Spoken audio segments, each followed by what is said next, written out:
Paper first zoology life and diversity of animal part second vertebrates unit second, जिसका आज का जो हमारा एजेंडा है वो है पैरेंटल केयर इन एम्फीबिया। ठीक है, पैरेंटल केयर एम्फीबिया जो हम देख रहे हैं इसमें से हमारे यहाँ पर जीजीटीयू सिलेबस के अकॉर्डिंग पेपर में 10 मार्क्स या 7.5 मार्क्स जो पार्ट सी में और पार्ट बी में 5 मार्क्स के क्वेश्चंस बनते हैं। इसके जो पैरेंटल केयर है हमें किस एनिमल्स में पढ़ना है, तो ये हमारा जो उभयचर या एम्फीबिया है उसमें हमें ये देखना है। तो आज हम इसका इंट्रोडक्शन देखेंगे।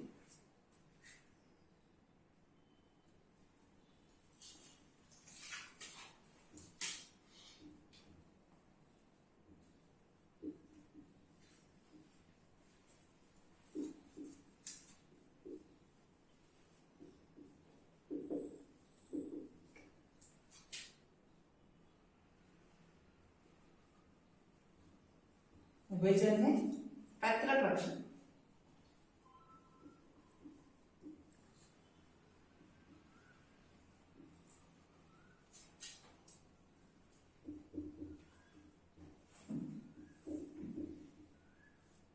परिचय की बात करें हम, इससे पहले हम चर्चा कर चुके हैं कि एम्फीबिया क्या है, उसका ओरिजिन कहां से हुआ है, उसकी उत्पत्ति कहां से हुई और उसके बारे में जो उसके बेसिक फीचर्स थे हमने उसको देख लिया। एम्फी नाम से ही स्पष्ट था कि यह दोनों तरफ के जीवन को यापन करने वाले एनिमल्स हैं। बहुत ठीक है, डबल लाइफ जीते हैं, एक एक्वेटिक दूसरा टेरेस्ट्रियल, स्थलीय भी है और जलीय भी है। तो इसमें हमें जो देखना है वो है हमारा पैरेंटल केयर। पैरेंटल केयर या पैतृक लक्षण क्या है? जिस प्रकार हमारे माता पिता हमारी जब हम छोटे होते हैं जिस प्रकार हमारी केयरिंग करते हैं उसी प्रकार इन जीवों में भी इनके माता पिता इनकी केयरिंग करते हैं। जब तक यह भोजन करना ना सीख जाए और किसी परभक्षियों से अपनी खुद की सुरक्षा ना कर ले तब तक जो किया जाने वाला कार्य है माता पिता के द्वारा उस प्रकार इसे पैतृक संरक्षण के अंतर्गत रखा गया है। तो उसे हमें किन एनिमल्स के माध्यम से जो उभयचर हमारे यहाँ पर आए हैं वो किस किस प्रकार से इसे करते हैं उसे हमें देखना है। Types of parental care in amphibia. Types of parental care in amphibia में फर्स्ट हमारा जो पॉइंट है प्रोटेक्शन बाय नेस्ट, नर्सरी और शेल्टर। ठीक है, तो हम बात कर रहे हैं टाइप्स की।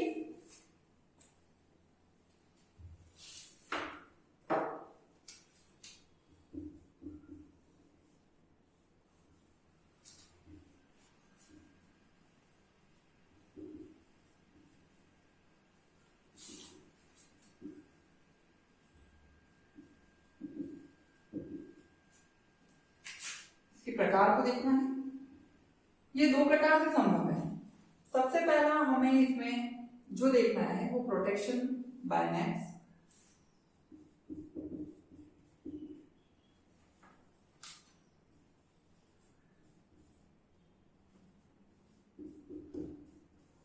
Nursery and shelter.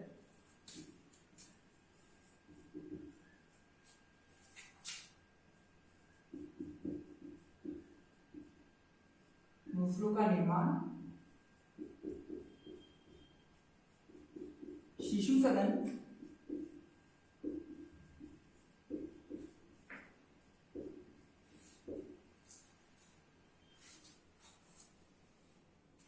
एवं आश्रय।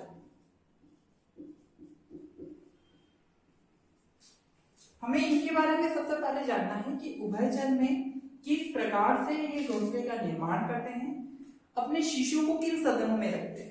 जिस प्रकार हमारे घरों के बारे में लिखा होता है मातृ सदन, पितृ सदन, तो इन एम्फीबियंस में भी इनके जो शिशु को रखने के लिए सदन बनाए गए हैं और इनके जो आश्रय है वो इनके माता पिता किस प्रकार से अपने बच्चों को कौन कौन से हाउस या घरों में रखना चाहते हैं।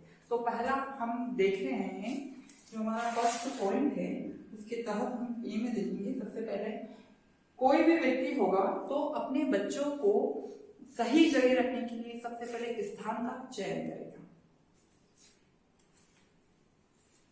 स्थान के चयन के लिए हम बात करें सिलेक्शन ऑफ साइट।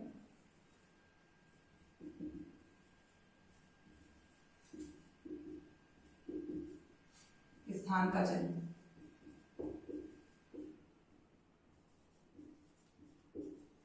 तो किस प्रकार के स्थान का चयन किया जाता है? तो यहाँ पर जितने भी प्रकार के उभयचर हैं वो ऐसी जगहों को देखते हैं जहां पर नम मिट्टी हो, पानी प्रॉपर उन्हें मिले वहां पर, और लंबी लंबी घास हो जिससे कि परभक्षियों से वे बचे जा सके। तो इस प्रकार का जो होता है सबसे पहले उनको साइट सिलेक्शन करनी पड़ती है। सेकंड में आप देखेंगे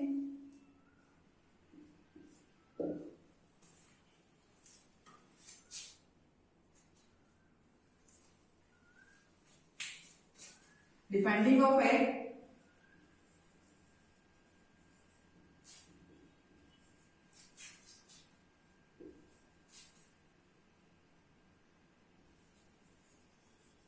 एंड टेरिटरीज,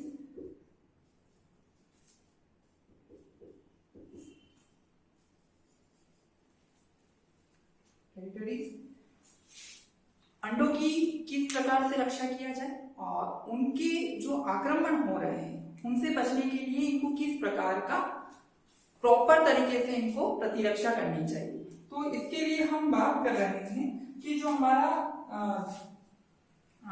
डिफेंड अंडों की जो प्रतिरक्षा है वो किस प्रकार से करते हैं। तो इस समय क्या होता है, जब फ्रॉग या टॉड या कोई भी एम्फीबियंस अपने अंडे का आकार इतना छोटा करते हैं जिसके माध्यम से या तो वो सीधे ही डायरेक्ट परिवर्धन हुआ जाए या फिर वो जो एग हैं उनको ऐसी जगहों पर सुरक्षित करते हैं जहां कोई दूसरा परभक्षी ना आ जाए। जैसे इस प्रकार का एक एरिया बनाते हैं,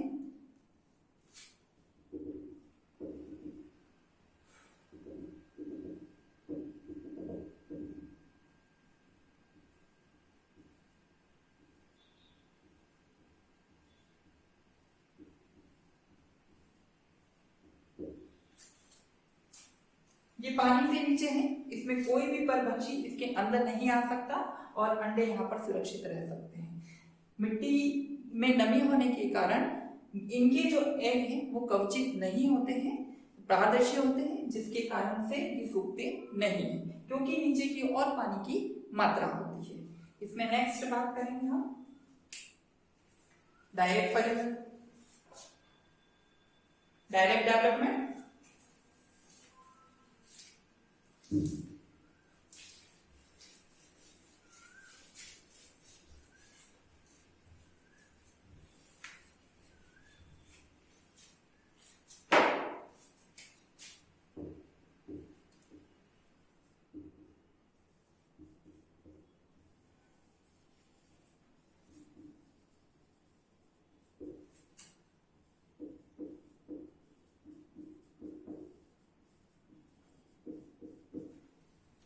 एम्फीबियंस अपने जो लार्वा हैं या एग हैं उनको बिना किसी परभक्षी को खाए हुए इस प्रकार से उन्हें सुरक्षित रखते हैं कि या तो आकार में बड़े कर दे या फिर आकार में छोटे कर दे या उनके ऊपर प्रकृति से परिपूर्ण कलर को ढक दे, जिसके कारण क्या होगा कि उनका सीधा ही डेवलपमेंट हो जाएगा और कुछ समय में हो जाएगा जिसके कारण उस पर कोई दूसरे परभक्षी का उपयोग ना हो। नेक्स्ट हम लोग इसमें देख रहे हैं हमारा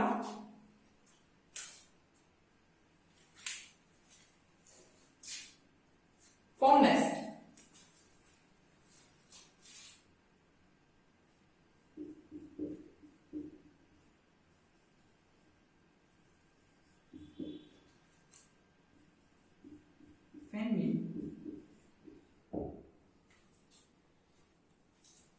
इस प्रकार में उभयचर जब अपने पार्टनर या सहयोगी के साथ जब पॉपुलेशन करता है तब एक प्रकार का श्लेष्मा को स्रावित करता है और वो ऐसी जगह पर करता है जहां पर पानी की मात्रा हो। तो जिस प्रकार आप देख सकते हैं इसको,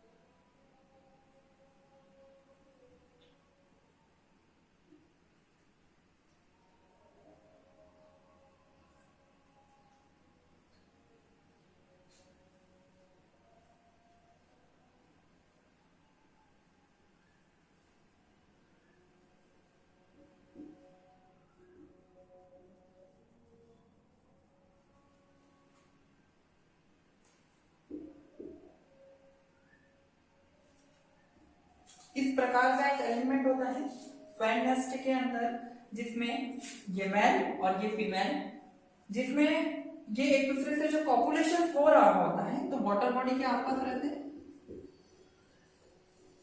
और वहां पर एक गुब्बारे जैसी संरचनाएं बनाते हैं। जैसे ही कंप्लीट हो जाता है, इस प्रकार का जो फर्टिलाइजेशन हो रहा है ये एक्सटर्नल फर्टिलाइजेशन है, निषेचन की ये बाह्य प्रक्रिया है, जिसके माध्यम से ये पानी में गिरकर वहां सुरक्षित रह सकते हैं। नेक्स्ट जो इसका है वो है मड नेस्ट।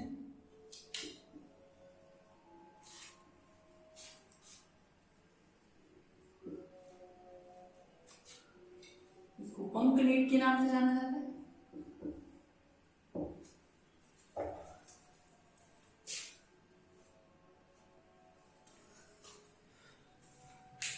पंख नेस्ट नीट या मड नेस्ट की बात करें तो कीचड़ वाले क्षेत्र में आसपास नर व मादा मिलकर इस प्रकार के घोंसले बनाए जाते हैं कीचड़ के अंदर।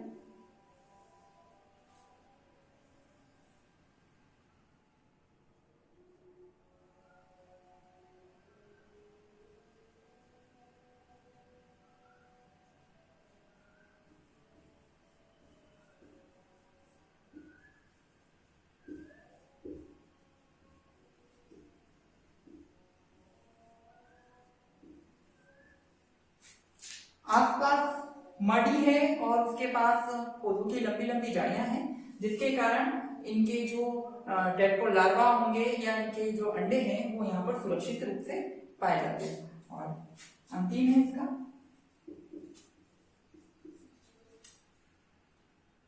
T nest.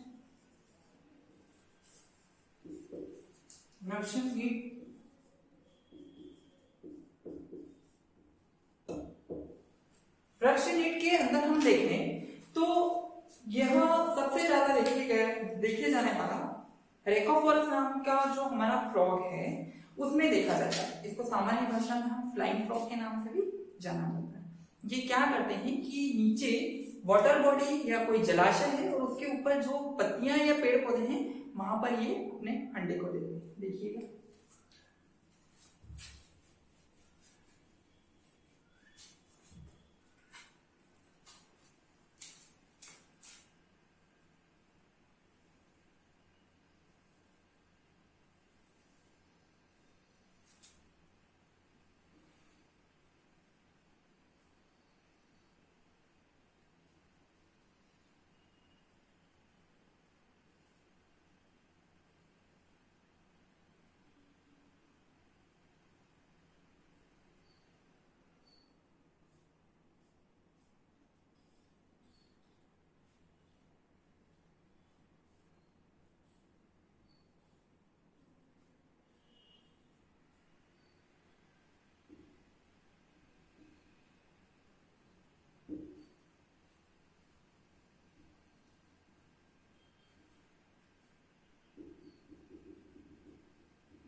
इस प्रकार के इनका शरीर बहुत ही हल्का होता है और आप देख सकते हैं कि एक पत्ते की जो या पत्ती है उसका आकार और इस मेंढक का आकार कितना है। ये साइज में बहुत छोटे होते हैं और ये एक अपने एरिया पर अंडे देते हैं पानी से कुछ ऊपर की ओर। जैसे ही ये सब पास पास होते हैं और जेलेटिन रूप में होते हैं, जिसके कारण क्या होता है कि ये कुछ समय पश्चात डायरेक्ट यहाँ से पानी के अंदर गिर जाते हैं और ये टेडपोल का रूप ले लेते हैं और आगे जाकर ये एक मेंढक का वयस्क मेंढक का निर्माण करते हैं। तो इस प्रकार से जो पहले हमने देखा वो था हमारा protection by nest, nursery and shelter कि घोंसलों का निर्माण कैसे हुआ, शिशु सदन कैसे बने और उन्हें किन किन आश्रय में देखा गया। ये हमारा पहला प्रकार था। दूसरे प्रकार में देखेंगे कि माता पिता द्वारा अपने बच्चों की सुरक्षा किस किस प्रकार से की जाती है।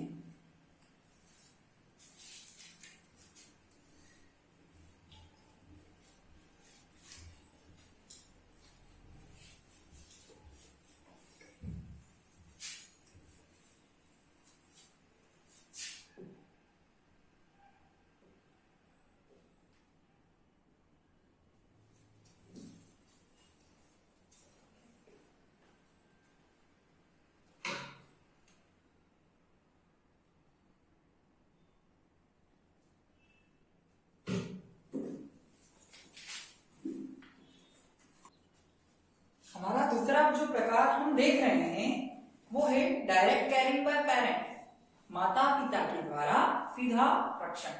देखें हम इसमें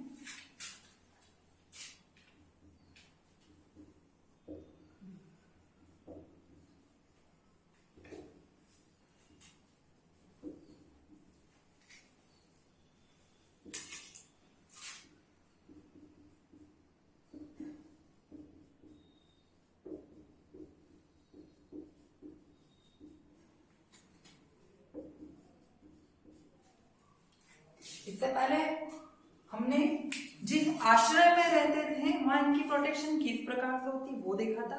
अब माता पिता क्या अपने बच्चों को किस प्रकार से कैरिंग कर रहे हैं उसके बारे में हमें देखना है। तो इसमें सबसे पहले हमें जो देख रहे हैं इसका पार्ट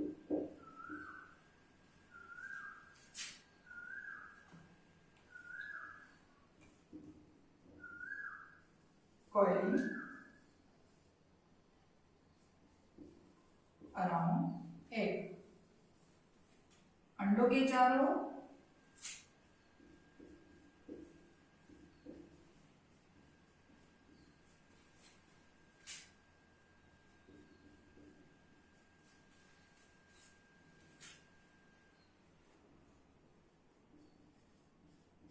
रक्षण। ठीक है, तो अंडों के चारों का जो रक्षण है या हमारा कुंडलन है उसमें देखना है कि जब हम बात कर रहे हैं कि एम्फीबियंस जो हमारे हैं वो किस प्रकार से अपने एग पर कुंडलन कर कर उसकी सुरक्षा करते हैं। हम इसका सबसे अच्छा एग्जांपल हम लेते हैं इक्थियोफिस का।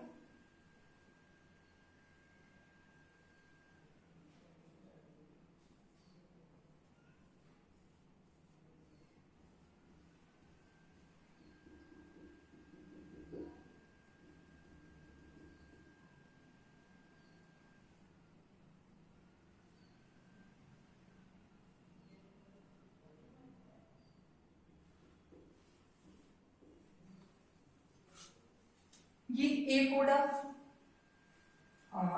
ऑर्डर के सदस्य हैं, इक्थियोफिस इसका नाम है। और इनमें जो होता है इनमें नाम से ही इनको जो जिस ऑर्डर में रखा है एपोडा, ठीक है, जिम्नोफियाना सांप सदृश और बिना पैर वाले एम्फीबियंस। तो ऐसे एम्फीबियंस अपने चारों ओर एक कुंडलन करते हैं और अपनी जो अंडे हैं उनकी सुरक्षा को प्रदान करते हैं।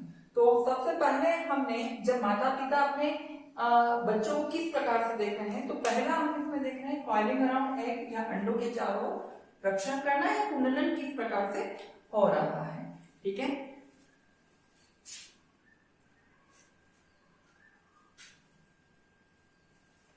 सेकेंड हम जो बात करेंगे इसमें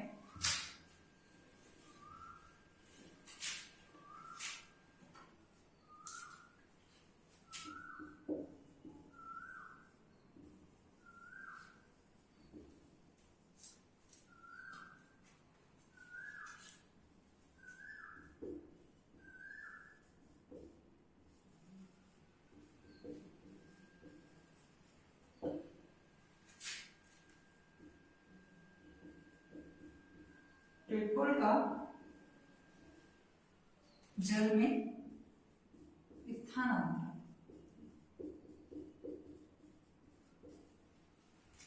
इसके अंदर हम बात करें कि जब माता पिता अपने जो टेडपोल्स हैं या एग हैं उसको तुरंत ही अपने बॉडी पर अटैच कर लेते हैं और सीधा ही उसे कहां पर, जल में या वाटर में ट्रांसफर कर देते हैं, जिससे क्या होता है कि जो परभक्षी हैं उस पर आक्रमण नहीं कर सकते और वो आसानी से बच सकते हैं।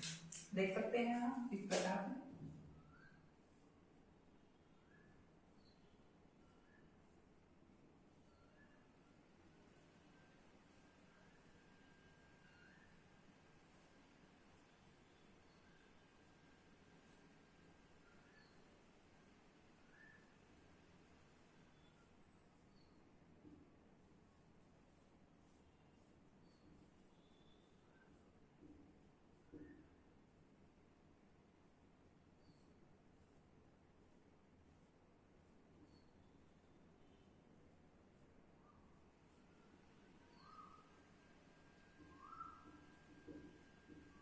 टेडपोल है अपने जो मदर या फादर इनके जो भी हों उनकी डायरेक्ट बॉडी से अटैच होते हैं और ये तुरंत उनको क्या करते हैं कि वाटर में जाकर उनको रिलीज कर देते हैं, जिससे कि ये वहां पर चले जाते हैं। तो सेकेंड हमने देखा transferring to tadpole to water. ठीक है, नेक्स्ट हम बात कर रहे हैं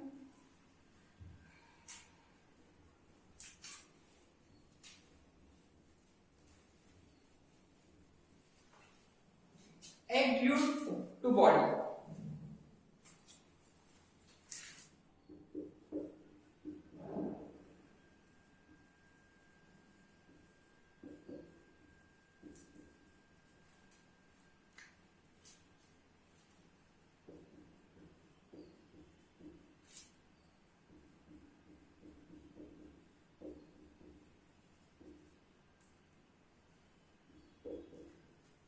एम्फीबियंस बात कर रहे हैं कि कुछ ऐसे एम्फीबियंस होते हैं, चाहे वो एपोडा से बिलोंग करते हो, चाहे वो एन्यूरा से करते हो या चाहे वो यूरोडेला से करते हैं। तो हम यहाँ पर बात करें कि सबसे ज्यादा यहाँ यूरोडेला और एन्यूरा जो है उनसे बिलोंग करते हैं यहाँ पर एनिमल। और आप देख सकते हैं ये किस प्रकार से अपने बॉडी से अटैचमेंट को एक में रखते हैं।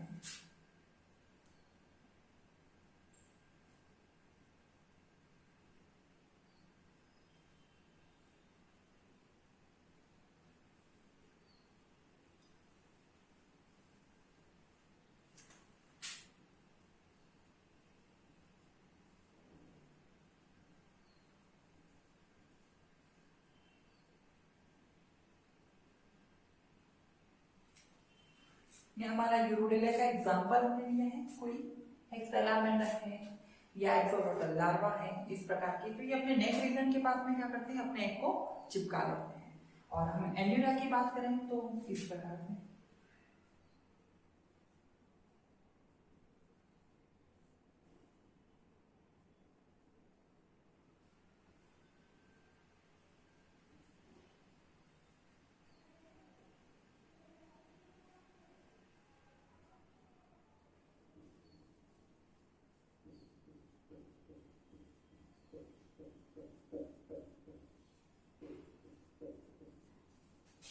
इस प्रकार से बॉडी के पीछे की तरफ अपने एग को चिपका कर रखते हैं और साथ में रखते हैं जब तक कि इनकी हैचिंग प्रॉपर तरीके से नहीं हो जाए।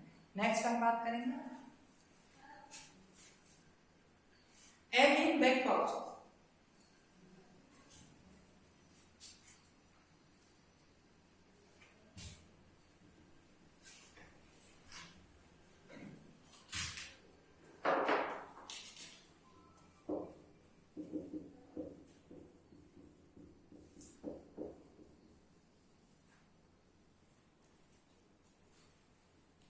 पीठ की धारियों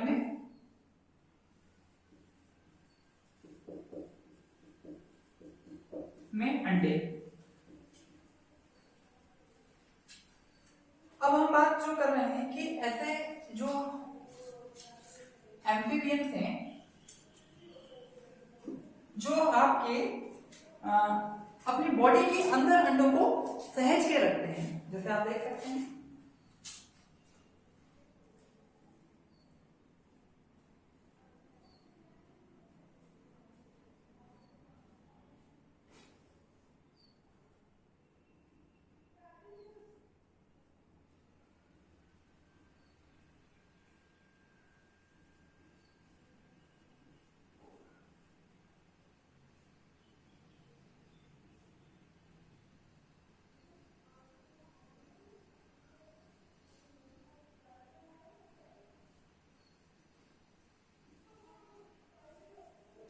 प्रकार से ये अपने बॉडी के अंदर हमने कोई एक भाग काट कर देखा है, तो उसमें इस प्रकार के जो अंडे हैं वो इस प्रकार से इनकी पीठ की जो धानियां होती हैं वहां पर ये अपने अंडे को सहज कर रख सकते हैं। नेक्स्ट जो हमारा पॉइंट है वो हमारा पॉइंट विविपेरस।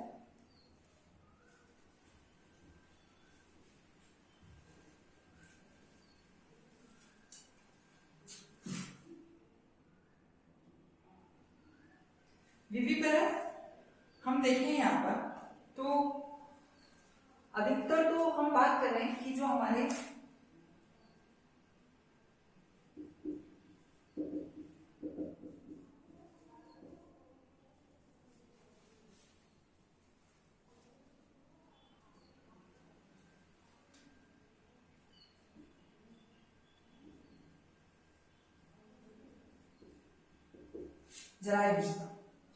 जरायुष्टा की बात करें तो ऑलमोस्ट हमारे जितने भी एम्फीबियंस हैं वो एक देते हैं, इसलिए इन्हें ओवो या अंडप्रजक या ओवो पैरस भी कहते हैं। किंतु कुछ एम्फीबियंस ऐसे हैं जो अपने बच्चों को जन्म देते हैं, अंडों के रूप में नहीं, सीधे ही बच्चे को। तो उसमें होता क्या है, ये हमारा एक अच्छा एग्जाम्पल है। ये जो अंडधानियां होती है ओविडक्ट के अंदर ही अंडे क्या हो जाते हैं, स्फुटित हो जाते हैं और वहीं विकसित होते हैं और साथ ही वहां पर बच्चों का जन्म होता है। इसका डायग्राम आप देख सकते हैं इस प्रकार से।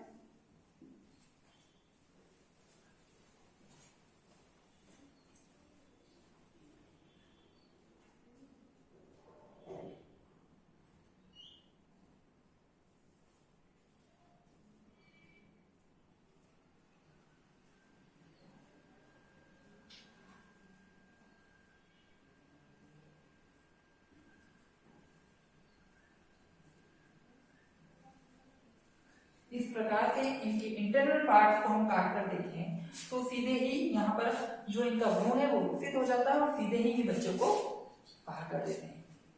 तो इस प्रकार से हमारा पैरेंटल केयर एम्फीबिया जो हमने देखा, या तो किसी आश्रय माध्यम से या अपने माता पिता के माध्यम से, ये इन जितने भी हमने पॉइंट देखे हैं उसके माध्यम से इस प्रकार से इनमें अपने माता पिता, अपने अंडों की या अपने बच्चों की इस प्रकार से सुरक्षा करते हैं। धन्यवाद।